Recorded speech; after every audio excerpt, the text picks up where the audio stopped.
आप देख रहे हैं रियल एक्सप्रेस। मैं नदीम अहमद शेख। क्या एक संवैधानिक पद पर बैठा व्यक्ति भेदभाव की बातें कर सकता है?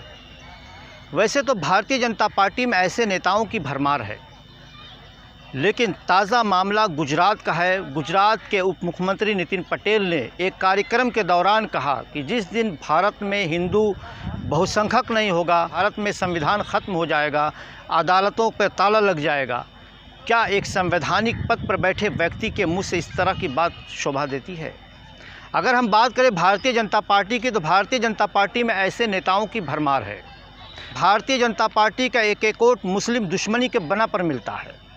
अगर हम कुछ दिन पहले की बात करें तो केंद्रीय मंत्री अनुराग ठाकुर ने भी कुछ इसी तरह का बयान दिया था, जिसका नतीजा आपने देखा होगा कि कुछ नौजवान सरफिरे सड़कों पर पिस्तौल लेकर निकल पड़े थे।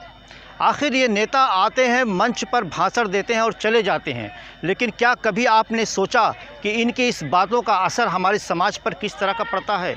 क्या ये नेता एक दूसरे को बांटने के लिए इस तरह का भाषण देकर चले जाते हैं, लेकिन जो समाज में जो भाईचारा है उसको तोड़ने के लिए ये भाषण किस तरह से काम करता है?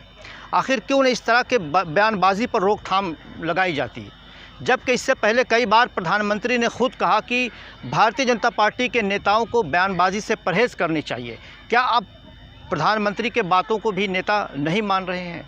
आखिर कब तक चलेगा?